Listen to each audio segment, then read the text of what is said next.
ಧರ್ಮಸ್ಥಳ ಚಲೋ ಆಯ್ತು. ಈಗ ಚಾಮುಂಡಿ ಚಲೋಗೆ ಬಿಜೆಪಿ ಸಿದ್ಧತೆಯನ್ನ ಮಾಡ್ಕೊಳ್ತಾ ಇದೆಯಾ? ಹೌದು, ಮಾಡ್ತೀವಿ ಅನ್ನೋ ಅರ್ಥದಲ್ಲೇ ಕೆಲ ನಾಯಕರಂತೂ ಹೇಳ್ತಾ ಇದ್ದಾರೆ. ದಸರಾ ಉದ್ಘಾಟನೆಗೆ ಬಾನು ಮುಷ್ತಾಕ್ ಅವರನ್ನ ಆಯ್ಕೆ ಮಾಡಿದಂತಹ ವಿಚಾರ ಬಿಜೆಪಿಗೆ ಸರ್ಕಾರದ ವಿರುದ್ಧವಾಗಿ ಒಂದು ಅಸ್ತ್ರ ಜಳಪಿಸೋದಕ್ಕೆ ವೇದಿಕೆ ಮಾಡಿಕೊಟ್ಟಂಗೆ ಕಂಡು ಬರ್ತಾ ಇದೆ. ಮತ್ತೊಂದು ಕಡೆ ಸಿಎಂ ಸಿದ್ದರಾಮಯ್ಯನವರಂತೂ ಇವತ್ತು ಕೆಲ ಖಡಕ್ ಪ್ರಶ್ನೆಗಳನ್ನ ಕೇಳುತ್ತಾ ಬಿಜೆಪಿಗೆ ಪಾಟಿ ಸವಾಲ್ ಹಾಕ್ತಾ ಇದ್ದಾರೆ. ಹಾಗಾದ್ರೆ ಚಾಮುಂಡೇಶ್ವರಿ ಚಲೋ ವಿಚಾರವಾಗಿ ಬಿಜೆಪಿ ಪಾಳ್ಯದಲ್ಲಿ ಏನ್ ನಡೀತಾ ಇದೆ? ಬಾನು ಮುಷ್ತಾಕ್ ಅವರ ಆಯ್ಕೆಗೆ ಸರ್ಕಾರದ ವಿವರಣೆ, ಸರ್ಕಾರ ಕೊಡ್ತಾ ಇರುವಂತಹ ಸಮರ್ಥನೆಗಳು ಹೇಗೆ ಮುಂದುವರಿತಾ ಇದೆ? ಬನ್ನಿ ರಿಪೋರ್ಟ್ ಅಲ್ಲಿ ನೋಡ್ಕೊಂಡು.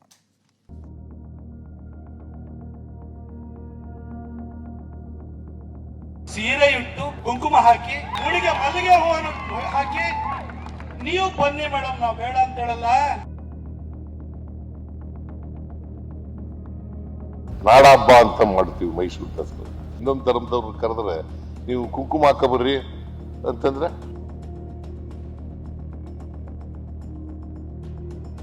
ಈ RSS ಬಣಗಳಿಗೆ ಖುಷಿ ಮಾಡೋದಕ್ಕೆ ಇವ್ರು ಮಾಡ್ತಾ ಇರೋಂತ ಕೆಲಸ ಇದೆ. ಬಿಜೆಪಿಯವರು ಧರ್ಮವನ್ನು ಆಧಾರಿತವಾದಂತ ದ್ವೇಷವನ್ನ ಹಗೆಯನ್ನ ಸಮಾಜಕ್ಕೆ ಕೊಡುಗೆ ಕೊಡ್ತಾ ಇದ್ದಾರೆ. ಚಾಮುಂಡೇಶ್ವರಿಯಿಂದನೇ ನಿಮ್ಮ ಕಾಂಗ್ರೆಸ್ಸಿನ ಅವನತಿ ಇಲ್ಲಿಂದನೇ ಪ್ರಾರಂಭ ಆಗ್ತೈತೆ, ಎಚ್ಚರಿಕೆ.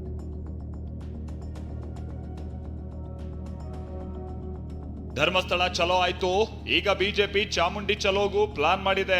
ಬಾನು ಮುಷ್ತಾಕ್ ಆಯ್ಕೆಯನ್ನ ಸಮರ್ಥಿಸಿ ಮಾತನಾಡಿದ್ದ DK ಶಿವಕುಮಾರ್, ಚಾಮುಂಡಿ ಹಿಂದೂಗಳ ಆಸ್ತಿ ಅಲ್ಲ ಅಂದಿದ್ರು. ಈ ಹೇಳಿಕೆಗೆ ಕೆಂಡವಾಗಿದ್ದ ವಿಪಕ್ಷ ನಾಯಕ ಅಶೋಕ್, ಚಾಮುಂಡಿ ಚಲೋ ಮಾಡ್ತೀವಿ ಅಂತ ಸುಳಿವು ನೀಡಿದ್ರು. ಇದಕ್ಕೆ ಕಾಂಗ್ರೆಸ್ ನಾಯಕರು ತಿರುಗೇಟು ಕೊಟ್ಟಿದ್ದಾರೆ. ಇಲ್ಲೂ ಕೂಡ ಯಾವ ರೀತಿ ಧರ್ಮಸ್ಥಳದ ಯಾತ್ರೆಯನ್ನ ನಾವು ಮಾಡ್ತಾ ಇದ್ದೀರೋ ಅದೇ ರೀತಿ ಚಾಮುಂಡೇಶ್ವರಿ ದೇವಸ್ಥಾನ ಚಲೋ ಅನ್ನೋ ಕಾರ್ಯಕ್ರಮನೂ ಕೂಡ ನಾವು ಮಾಡ್ತೀರಿ. ಎಲ್ಲಾ ಕಡೆನೂ ಮಾಡ್ಲಿ, ದಿಲ್ಲಿ ಚಲೋನು ಮಾಡ್ಲಿ ಒಂದೊಂದ್ಸರಿ. ಬರೇ ಚಾಮುಂಡೇಶ್ವರಿ ಚಲೋ, ಧರ್ಮಸ್ಥಳ ಚಲೋ ಅಲ್ಲ, ದಿಲ್ಲಿ ಚಲೋನು ಮಾಡಿ ಕನ್ನಡಿಗರ ಪರವಾಗಿ ಧ್ವನಿ ಎತ್ತಿ ಚಾಮುಂಡಿ ಬೆಟ್ಟಕ್ಕೆ ಬರ್ತಾರೆ. ಮಾಡ್ಲಿ ಬೇಡ. ಮಿರ್ಜಾ ಇಸ್ಮಾಯಿಲ್ ಗೊತ್ತಾ ನಿಮ್ಗೆ? ಮಹಾರಾಜರು ಅಂಬಾರಿ ಮೇಲೆ ಕುಳಿಸ್ಕೊಂಡು ಮೆರವಣಿಗೆ ಮಾಡ್ತಿದ್ರು. ಆಗ ಈ RSS ನವರು ಬಿಜೆಪಿಯವರು ಎಲ್ಲಿ ಹೋಗಿದ್ರು? ಇನ್ನು ಕುಂಕುಮ ಇಟ್ಕೊಂಡು ಬಾನು ಮುಷ್ತಾಕ್ ಚಾಮುಂಡಿ ಬೆಟ್ಟಕ್ಕೆ ಬರ್ಲಿ ಅಂತ ಮಾಜಿ ಸಂಸದ ಪ್ರತಾಪ್ ಸಿಂಹ ಸವಾಲ್ ಹಾಕಿದ್ರು. ಇದಕ್ಕೆ ತಿರುಗೇಟು ಕೊಟ್ಟಿರೋ ಸಿಎಂ, ಬೇರೆ ಧರ್ಮದವರಿಗೆ ಹೇಳೋದಕ್ಕಾಗುತ್ತಾ ಅಂತ ಪ್ರಶ್ನಿಸಿದ್ದಾರೆ. ಸೀರೆ ಇಟ್ಟು ಕುಂಕುಮ ಧರಿಸಿ ಕುಂಕುಮ ಹಾಕಿ ಹುಡುಗೆ ಮಲ್ಲಿಗೆ ಹೂವನ್ನು ಹಾಕಿ ನೀವು ಬನ್ನಿ ಮೇಡಮ್, ನಾವು ಬೇಡ ಅಂತ ಹೇಳಲ್ಲ. ಸೀಸೆ ಮುಸ್ಲಿಂ ಧರ್ಮದವರು ಲೇಡಿ ಅವಳು ಕನ್ನಡದಲ್ಲಿ ಬರೆದಿದ್ದಾರೆ. ಕುಂಕುಮ ಹಾಕೊಳ್ಳೋದು ಧರ್ಮದಲ್ಲಿ ಇದೆಯಾ?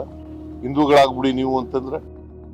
ಇನ್ನು ದಸರಾ ಉದ್ಘಾಟನೆ ಬಗ್ಗೆ ನಮ್ಮದೇನು ಅಭ್ಯಂತರ ಇಲ್ಲ ಅಂದಿರೋ ಕರವೇ ಅಧ್ಯಕ್ಷ ನಾರಾಯಣಗೌಡ, ಭುವನೇಶ್ವರಿ ಬಗ್ಗೆ ಮಾತನಾಡಿದವರು ಚಾಮುಂಡೇಶ್ವರಿ ಬಗ್ಗೆ ಮಾತನಾಡೋದಿಲ್ಲ ಅನ್ನೋದಕ್ಕೆ ಏನ್ ಗ್ಯಾರಂಟಿ ಅಂತ ಪ್ರಶ್ನಿಸಿದ್ದಾರೆ. ಭುವನೇಶ್ವರಿ ಬಗ್ಗೆ ಮಾತಾಡೋದಾದ್ರೆ ನೀವು ನಾಳೆ ಚಾಮುಂಡಿ ಬಗ್ಗೆ ಮಾತಾಡಲ್ಲ ಅನ್ನೋ ಯಾವ ಗ್ಯಾರಂಟಿ? ಚಾಮುಂಡಿ ಒಪ್ಕೊಳ್ಳಲ್ಲ ಅನ್ನೋದಾದ್ರೆ, ಭುವನೇಶ್ವರಿ ಒಪ್ಕೊಳ್ಳಲ್ಲ ಅನ್ನೋದಾದ್ರೆ ಮತ್ತೆ ದಸರಾವನ್ನ ಹೇಗೆ ಉದ್ಘಾಟನೆ ಮಾಡ್ತೀರಿ?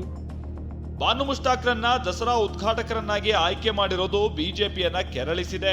ಆದರೆ ಕಾಂಗ್ರೆಸ್ ನಾಯಕರಂತೂ ಬಾನು ಮುಷ್ತಾಕ್ ಆಯ್ಕೆಯನ್ನ ಸಮರ್ಥಿಸಿಕೊಳ್ತಿದ್ದಾರೆ. ಹರೀಶ್, TV9 ಬೆಂಗಳೂರು.